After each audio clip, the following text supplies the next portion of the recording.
Vice chairman sir, వైద్య ఆరోగ్య 5 minutes sir, Telugu sir. వైద్య ఆరోగ్యం కుటుంబ సంరక్షణ బడ్జెట్ భారతీయులందరి జీవితాలకు సంబంధించిన అతి ముఖ్యమైన అంశం. ఇది ఆరోగ్య సంరక్షణకు పెట్టే ఖర్చు మాత్రమే కాదు, ఇది మన ప్రజలు మన సమిష్టి భవిష్యత్తుకు పెట్టుబడి. వైద్య ఆరోగ్య కుటుంబ సంక్షేమ శాఖకు 99,859 కోట్ల రూపాయలు కేటాయించడాన్ని అభినందిస్తున్నాను. అయితే ఇది ప్రపంచ ప్రమాణాల కంటే తక్కువగానే ఉంది. గతంలో పలు కమిటీల సిఫార్సుల కంటే కూడా తక్కువగా ఉన్నాయని మనం గుర్తించాలి. జాతీయ ఆరోగ్య ఖాతాల ప్రకారం 2021-22లో ఆరోగ్యంపై జీడీపీలో 1.8% ఖర్చు చేయడం జరిగింది. జాతీయ ఆరోగ్య విధానం 2017లో జీడీపీలో 2.5% ఖర్చు పెట్టాలని సిఫార్సు చేయడాన్ని గుర్తు చేస్తున్నా. ఈ విషయంలో మనం పలు ఇతర దేశాల కంటే కూడా వెనుకబడి ఉన్నాం. ప్రజల ఆరోగ్య సంరక్షణకు అమెరికా వంటి బాగా అభివృద్ధి చెందిన దేశాలు మాత్రమే భారీ నిధులు కేటాయింపులు ఖర్చు చేస్తాయనుకుంటాం. కానీ ఆసియా దేశాలైన థాయిలాండ్ 3.6%, దక్షిణ కొరియా 5.4% కూడా ఖర్చు చేస్తున్నాయి. ఇది మన దేశం ఖర్చు చేస్తున్న దానికంటే చాలా ఎక్కువ. 2027 నాటికి ఆరోగ్యంపై పెట్టే ఖర్చును జీడీపీలో కనీసం 2.5% పెంచడానికి దశలవారీ విధానాన్ని రూపొందించాలని సవినయంగా కోరుతున్నా. సిబ్బంది కొరత కారణంగా దేశంలోని 22% ఆరోగ్య ఉప కేంద్రాలు, 30% ప్రాథమిక ఆరోగ్య కేంద్రాలు, 36% కమ్యూనిటీ ఆరోగ్య కేంద్రాలు పనిచేయడం లేదని తమ దృష్టికి తీసుకొస్తున్నాను. ఈ ఏడాది కోసం 10,000 సీట్లు మెడికల్ కాలేజీలు పెంచడం చాలా సంతోషం. వచ్చే 5 ఏళ్లలో 75,000 మెడికల్ సీట్లు పెంచడానికి ప్రభుత్వం తీసుకున్న చొరవను హృదయపూర్వకంగా అభినందిస్తున్నా. కానీ మెడికల్ సీట్లు తక్కువగా ఉన్న రాష్ట్రాలలో వాటి సంఖ్యను ఇంకా పెంచాల్సి ఉంది. గ్రామీణ ప్రాంతాలలో సేవలందించడానికి గాను డాక్టర్లకు, సిబ్బందికి ప్రోత్సాహాలు అందించాలి. ప్రతి ప్రాథమిక ఆరోగ్య కేంద్రాల్లో 24/7 ప్రజలకు అవసరమైన సేవలందించే విధంగా చర్యలు చేపట్టాలి. ఆరోగ్య సంరక్షణ విషయంలో మన దేశం పలు ఇతర దేశాలతో పోలిస్తే ఆమడ దూరంలో ఉందని భావిస్తున్న అంటువ్యాధులు బాగా తగ్గినప్పటికీ మధుమేహం, షుగర్, క్యాన్సర్, గుండె జబ్బులు వంటి మరణాలకు ప్రధాన కారణాలను చెప్పవచ్చు.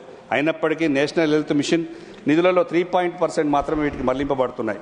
ప్రభుత్వం సీనియర్ సిటిజన్స్ కోసం చేపట్టిన ఆయుష్మాన్ భారత్ కవరేజ్ని ఓపీడీ, సంరక్షణ, దీర్ఘకాలిక వ్యాధుల నిర్వహణ, మానసిక ఆరోగ్య సేవల వరకు విస్తరించాలని కోరుతున్నా. ఎన్సీడీలను పరిష్కరించడానికి నేషనల్ హెల్త్ మిషన్ నిధులలో కనీసం 10% కేటాయించాలని తమ ద్వారా ప్రభుత్వాన్ని కోరుతున్నా. ఆరోగ్య సంరక్షణకు సగటు మనిషి తన సంపాదనలో 50% ఖర్చు చేయాల్సి రావడం అనేది అత్యంత ముఖ్యమైన సమస్యల్లో ఒకటి. ఇది అమెరికాలో 17%, దక్షిణ కొరియాలో 20% మాత్రమే. లక్షలాది మంది భారతీయులకు అత్యవసర వైద్య సేవలు అవసరమైతే ఆర్థికంగా తలకు మించిన భారమే అవుతుంది. మన దేశంలో బీమా కవరేజ్ చాలా తక్కువగా ఉంది. 30% మందికి అసలు బీమా కవరేజ్ లేనే లేదు.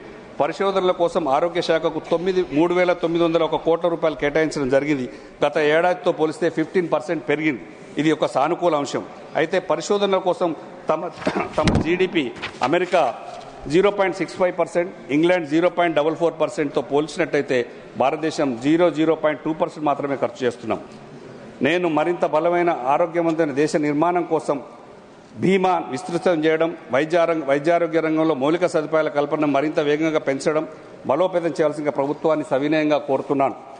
గడిచిన 10 ఏళ్లలో తెలంగాణ తొలి ముఖ్యమంత్రి కేసీఆర్ గారి ఆలోచనలతో కొన్ని అంశాలను అభివృద్ధి చెందిన అంశాలను తమ దృష్టి తెస్తున్నా. లైఫ్ సైన్సెస్, ఫార్మాస్యూటికల్స్ ఉత్పత్తులు సింహభాగం హైదరాబాద్ నుంచి వస్తున్నాయి.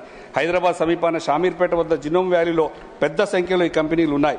కరోనా మహమ్మారిని తట్టుకునేందుకు మొట్టమొదటి కోవాక్సిన్ ఇక్కడి నుంచి భారత్ బయోటెక్ తయారు చేసింది. ఆ సందర్భంలో ప్రధాని నరేంద్ర మోడీ గారు కూడా ఈ సంస్థను దర్శించిన విషయాన్ని గుర్తు చేస్తున్నా. ఆ తర్వాతనే పూణేకు చెందిన సీరం సంస్థ కోవిషీల్డ్ను రూపొందించింది.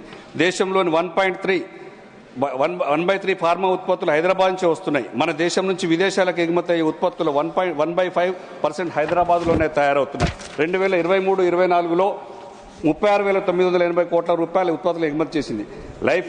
లైఫ్ సైన్సెస్, ఫార్మాస్యూటికల్స్ రంగాలను మరింత అభివృద్ధి చేసేందుకు గాను తెలంగాణ తొలి ముఖ్యమంత్రి కేసీఆర్ గారు ప్రత్యేక శ్రద్ధ చూపారు.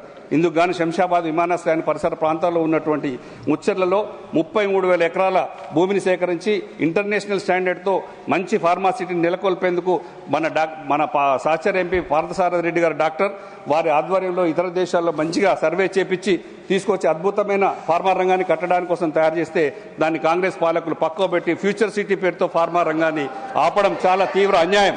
కేసీఆర్ గారి 10 ఏళ్ల పరిపాలనలో తెలంగాణ రాష్ట్రం మెడికల్ హబ్గా మారింది. అవసరమైన వారందరికీ వైద్య ఆరోగ్య సేవలను మరింత అందుబాటులో తెచ్చేందుకు కేసీఆర్ గారు కృషి చేశారు. తెలంగాణ మొత్తం 33 జిల్లాల్లో నర్సింగ్ మెడికల్ కాలేజీలతో పాటు జనరల్ హాస్పిటల్స్ టీచింగ్ ఏర్పాటు చేయడం జరిగింది. అదేవిధంగా కేసీఆర్ గారి ఆధ్వర్యంలో హైదరాబాద్ నలుమూలల మరియు వరంగల్ నగరంలో సూపర్ స్పెషాలిటీ హాస్పిటల్ నిర్మాణం చేపట్టడం జరిగింది.